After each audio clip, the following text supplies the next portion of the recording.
Take a look at this.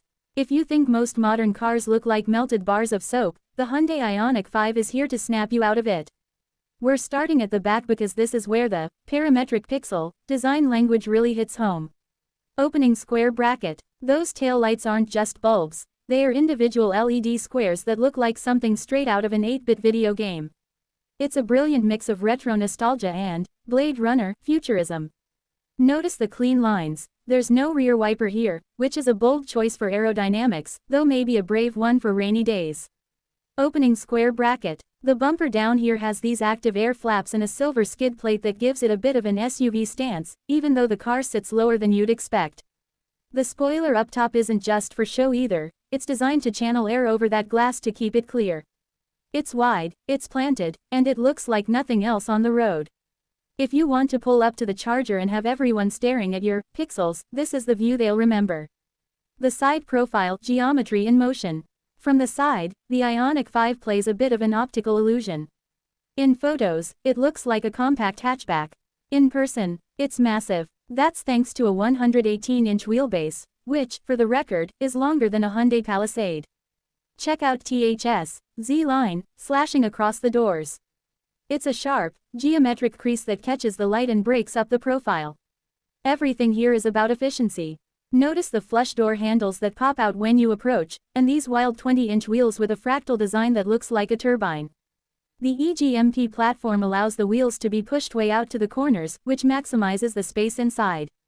You've also got the charging port hidden right here on the rear passenger side. It's motorized and reveals a grid of lights showing your battery level. It's a masterclass in cyberpunk design. It's sharp, it's elongated, and it's arguably the car's best angle. The cargo space practicality first. Alright, let's talk utility. Pop the power tailgate, and you're greeted by a surprisingly deep cargo area. Because there's no engine or traditional transmission tunnel, Hyundai was able to flatten everything out. You've got about 27 cubic feet of space back here with the seats up. It's wide and easy to load, though the sloping rear glass does mean you lose a bit of height for taller items. You'll notice the tonneau cover here. It's sturdy and keeps your gear out of sight from prying eyes. If you need more room, the rear seats fold down almost completely flat, expanding your territory to nearly 60 cubic feet. There's even a bit of hidden storage under this floorboard for your charging cables or a tire repair kit. It proves that you don't have to sacrifice your Costco runs just because you've gone electric. It's a functional, well thought out, living space for your luggage. The dashboard, the digital cockpit. Step inside, and the first thing you'll notice is how bright it is. Hyundai moved away from the black plastic dungeon look of most cars. Instead, we have this minimalist, airy dashboard dominated by two massive 12.3-inch screens. The bezels are white, which sounds like a small detail, but it makes the whole cabin feel more like a high-end lounge than a cockpit. To the left of TH driver's screen, there's actually a magnetic pad. You can literally stick pictures or a phone mount there with a magnet. How cool is that? Opening square bracket. The controls are a nice mix. You've got physical buttons for the most important stuff, but the climate controls are touch capacitive down here. It's clean, it's intuitive, and the horizontal lines across the dash make the car feel incredibly wide. It's a serene place to be. No clutter, no unnecessary knobs, just a clean, digital horizon. The steering wheel, Morse code and control. This is one of my favorite details. Look at the steering wheel. Notice something missing. There's no Hyundai H logo. Instead, you see these 4 dots. In Morse code, 4 dots stand for the letter H. It's a subtle, nerdy nod to the brand. The wheel itself is a 2-spoke design that feels great in the hands. You've got your drive mode selector right here, a physical circular button that lets you toggle between eco, normal, and sport on the fly. Behind the wheel, you'll find the regenerative braking paddles.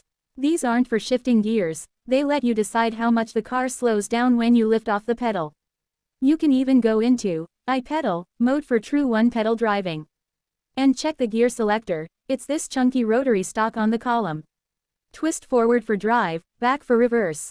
It takes a minute to get used to, but once you do, every other steering wheel feels a bit dated.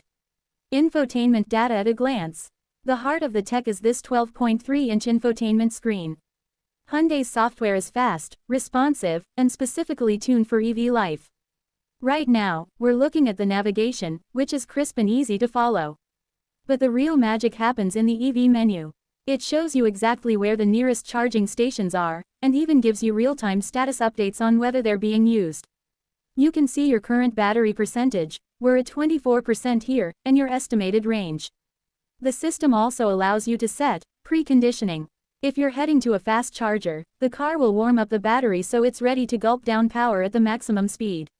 It's all about removing range anxiety. Whether you're tweaking the ambient lighting or checking your energy flow, the interface stays out of your way and gives you exactly what you need. Front seating, sustainable luxury. Let's talk where you'll be spending your time. These front seats are designed with a living space philosophy. They're incredibly comfortable, but there's a secret to the materials: they're eco-friendly. Hyundai uses things like recycled plastic bottles and plant-based yarns to create this soft-touch fabric. It feels premium but durable. And notice the floor. It's completely flat. There's no hump in the middle, giving you so much extra room for your feet or a small bag. In higher trims, these seats even have a relaxion mode. They can recline almost all the way back with a footrest, perfect for taking a nap while you're waiting for the car to fast charge.